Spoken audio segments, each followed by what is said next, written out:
Alright, hello and welcome everybody, and thanks for joining me once again to another episode of Blade and Soul PvP. My name is Wilky and we're headed towards our first fight. Now the question is, what are we fighting? An assassin, a level 54, level 45, my bad. A level 45 assassin is coming up for the fight. So, I'm really curious of what this is gonna be. So, I actually plan to record, like I said, some of the PvE content because I think it's really nice. But I'm not entirely sure when though. Maybe I'll stream it instead. So.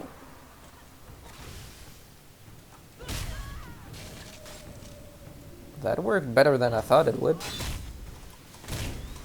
That worked really well actually. Wow. That should be a very quick fight. If I don't screw it up at some point.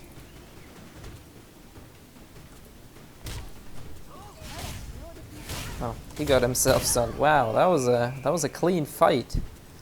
I don't think I took any hit at all.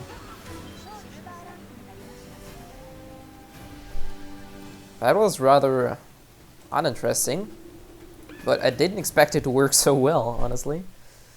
I don't like fighting assassins. They have so many counters, so you gotta be careful a little bit with all your openings.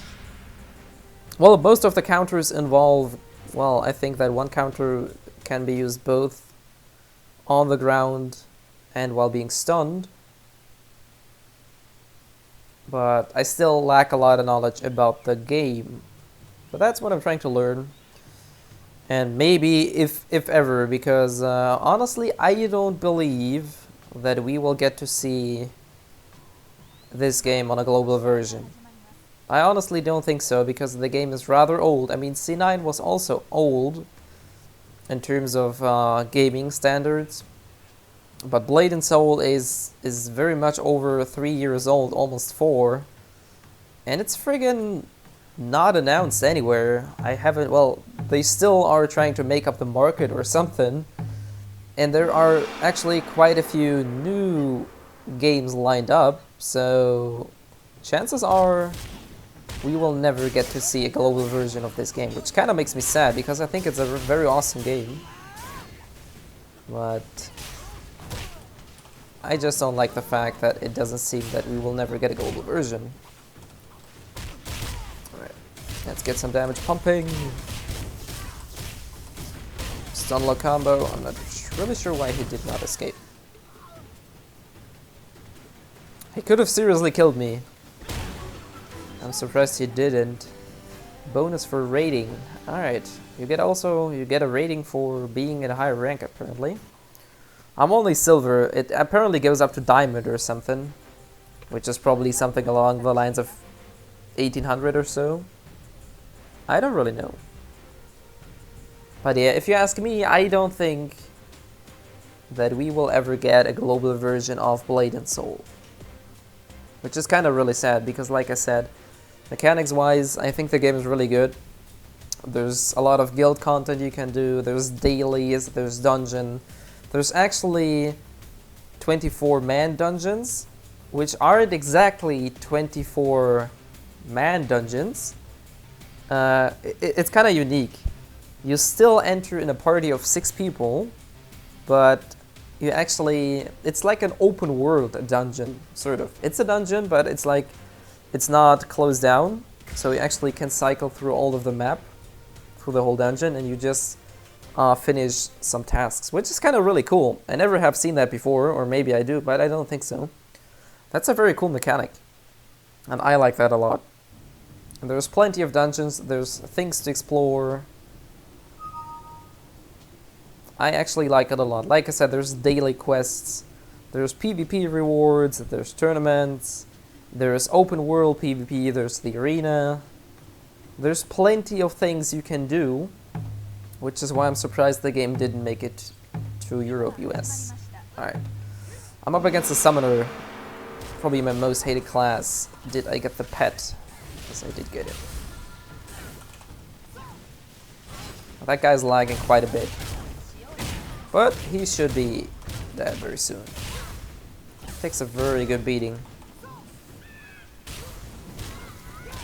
Let's go for the finishing grab. I'll just go for an auto hit. That was a very strange match. But he was only level 29, so he's probably new to PvP. So yeah, that was it. 3 in a row once again. I'm gonna try and look for another match in like 20 seconds or so. So yeah, it's kind of making me sad because I think this game has a lot of potential, both for PvP and for PvE. There's plenty of tournaments going around in the Asian countries, so there's a huge community following the game actually. Oh, I found one. Good. There's annual tournaments for like the last 2 years, I think, and it's really strange actually. It really blew up over there, and it didn't really reach the Western market. I'm kind of confused as to why that is, because even for Western standards, it doesn't take long to grind. You're not really grinding actually. You're pretty much just following quests and doing dailies, and when you do that, you can actually reach max level fairly easy. There's plenty of people around. There's a party matching system that allows you to clear dungeons fairly easily. You don't necessarily need a guild right away, so I think it's a very well-made game. It's pretty solid, but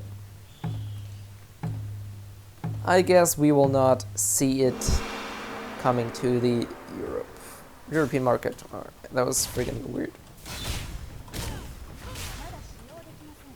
That might hurt. No, probably won't hurt. Oh well, might hurt. Not I can stun lock him to death. I cannot. Crit, cancel and crit. Ouch. He hits quite hard actually. That's kind of scary, but other than that, he's not really too good. So, made a couple beans. Although I'm not really a fan of the consumables in PvP, so I don't use them right now. And I'm not too sure if they are actually restricted in tournaments or something. Anyways, I hope you guys enjoyed another Blade and Soul episode, or rather PvP episode of Blade and Soul. Like I said, I will try to mix it up with C9, maybe Dark Souls, maybe... No, that's pretty much all I think where I can make these PvP footage videos.